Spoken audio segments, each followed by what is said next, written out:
ಎಲ್ರಿಗೂ ನಮಸ್ಕಾರ. ಯಶೋಧ ಗಂಗಾ ಕುಕ್ಕಿಂಗ್ ಚಾನಲ್ಗೆ ಸ್ವಾಗತ. ಈ ದಿನ ಮೊಳಕೆ ಬರಿಸಿದ ಹುರುಳಿಕಾಳು ಸಾಂಬಾರು ಮಾಡುವ ವಿಧಾನ ನೋಡೋಣ. ನಾನಿಲ್ಲಿ 1 ಬಟ್ಟಲಿನಷ್ಟು ಮೊಳಕೆ ಬರಿಸಿದ ಹುರುಳಿಕಾಳುಗಳನ್ನು ತೊಳೆದುಬಿಟ್ಟು ಕುಕ್ಕರಿಗೆ ಹಾಕ್ಕೊಳ್ತಾ ಇದ್ದೀನಿ. 1 ಆಲೂಗಡ್ಡೆ, 2 ಬದನೆಕಾಯನ್ನು ಕೂಡ ತೊಳೆದುಬಿಟ್ಟು ಕಟ್ ಮಾಡಿ ಕುಕ್ಕರಿಗೆ ಹಾಕ್ಕೊಳ್ತಾ ಇದ್ದೀನಿ. ಸ್ವಲ್ಪ ಅರಿಶಿನ ಪುಡಿಯನ್ನು ಸೇರಿಸ್ಕೊಳ್ತೀನಿ. ಬೇಯೋದಕ್ಕೆ ಬೇಕಾಗುವಷ್ಟು ನೀರನ್ನು ಹಾಕಿಬಿಟ್ಟು ಮುಚ್ಚಳ ಮುಚ್ಚಿ 2 ವಿಷಲನ್ನು ಕೂಗಿಸ್ಕೊಳ್ಬೇಕಾಗುತ್ತೆ. ಈಗ ಬಾಣಲೆಗೆ 2 ಟೀ ಸ್ಪೂನ್ನಷ್ಟು ಎಣ್ಣೆಯನ್ನು ಹಾಕ್ಕೊಂಡಿದ್ದೀನಿ. 1 ಟೀ ಸ್ಪೂನ್ನಷ್ಟು ಧನಿಯಾ ಕಾಳುಗಳನ್ನು ಹಾಕ್ಕೊಳ್ತಾ ಇದ್ದೀನಿ. ಸಣ್ಣ ಉರಿಯಲ್ಲಿ ಇಟ್ಕೊಂಡಿರಬೇಕು.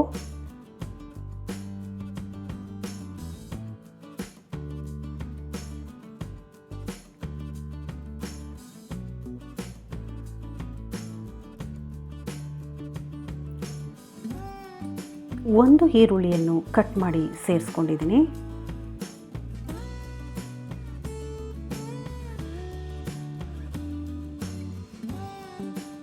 ಸ್ವಲ್ಪ ಕರಿಬೇವಿನ ಎಲೆಗಳನ್ನು ಕೂಡ ಸೇರಿಸ್ಕೊಳ್ಬೇಕಾಗುತ್ತೆ. 1 ಟೊಮೆಟೊ ಹಣ್ಣನ್ನು ಕಟ್ ಮಾಡಿ ಹಾಕ್ಕೊಂಡಿದ್ದೀನಿ.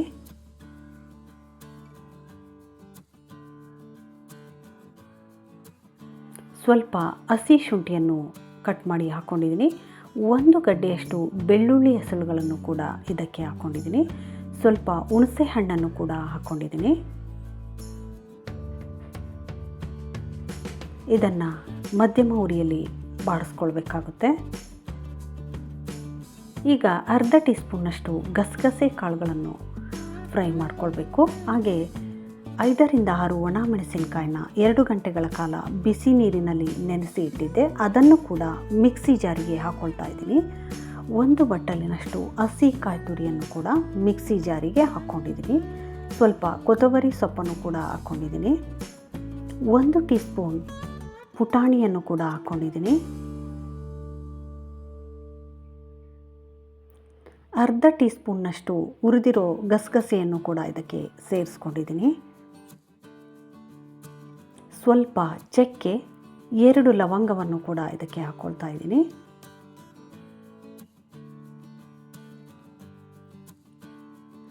ಮನೆಯಲ್ಲೇ ತಯಾರಿಸಿರೋ ಸಾಂಬಾರು ಪುಡಿಯನ್ನು ಅರ್ಧ ಟೀ ಸ್ಪೂನ್ನಷ್ಟು ಹಾಕ್ಕೊಂಡಿದ್ದೀನಿ. ಈಗ ಹುರಿದು ಇಟ್ಕೊಂಡಿರೋ ಮಸಾಲೆ ಎಲ್ಲವನ್ನು ಇದಕ್ಕೆ ಹಾಕ್ಕೊಳ್ಬೇಕಾಗುತ್ತೆ.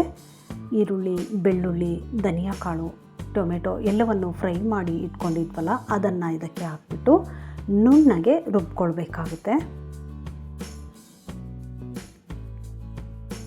ಈಗ ಮೊಳಕೆ ಬರಿಸಿದ ಹುರುಳಿಕಾಳು ಮತ್ತು ತರಕಾರಿ ಎಲ್ಲವೂ ನೀಟಾಗಿ ಬೆಂದಿದೆ. ಇದಕ್ಕೇ ರುಬ್ಬಿಟ್ಕೊಂಡಿರೋ ಮಸಾಲೆ ಎಲ್ಲವನ್ನು ಹಾಕ್ಕೊಳ್ಬೇಕಾಗುತ್ತೆ.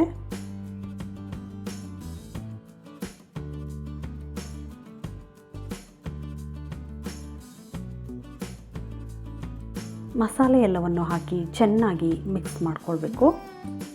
ಮಿಕ್ಸಿ ಜಾರಿಗೆ 1 ಕಪ್ನಷ್ಟು ನೀರನ್ನು ಹಾಕಿಬಿಟ್ಟು ಅದನ್ನು ಕೂಡ ಇದಕ್ಕೆ ಹಾಕ್ಕೊಳ್ತಾ ಇದ್ದೀನಿ. ನೀರನ್ನು ನೋಡಿಕೊಂಡು ಹಾಕ್ಕೊಳ್ಬೇಕು.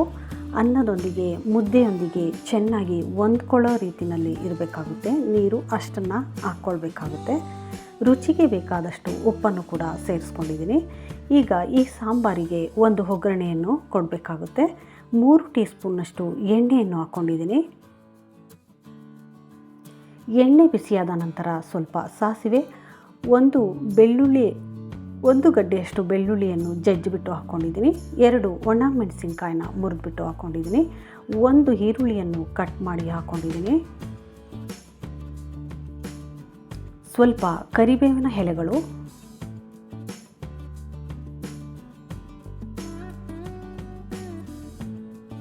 ಸ್ವಲ್ಪ ಇಂಗನ್ನು ಕೂಡ ಹಾಕ್ಕೊಳ್ಬೇಕಾಗುತ್ತೆ.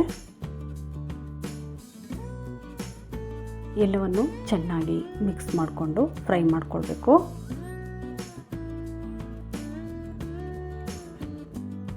ಈಗ ಇದನ್ನು ಕುದೀತಾ ಇರೋ ಹುರುಳಿಕಾಳು ಸಾಂಬಾರಿಗೆ ಹಾಕ್ಕೊಳ್ಬೇಕಾಗುತ್ತೆ.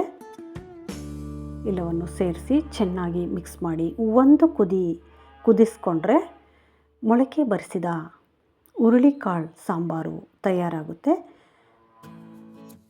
ಇದು ಮುದ್ದೆಯೊಂದಿಗೆ ಅನ್ನದೊಂದಿಗೆ ತುಂಬಾ ಚೆನ್ನಾಗಿರುತ್ತೆ. ಆರೋಗ್ಯಕ್ಕೂ ಕೂಡ ತುಂಬಾ ಒಳ್ಳೆಯದು. ನೀವು ಕೂಡ ಈ ಆರೋಗ್ಯಕರವಾದ ಮೊಳಕೆ ಬರಿಸಿದ ಹುರುಳಿಕಾಳು ಸಾಂಬಾರನ್ನು ಮಾಡಿ.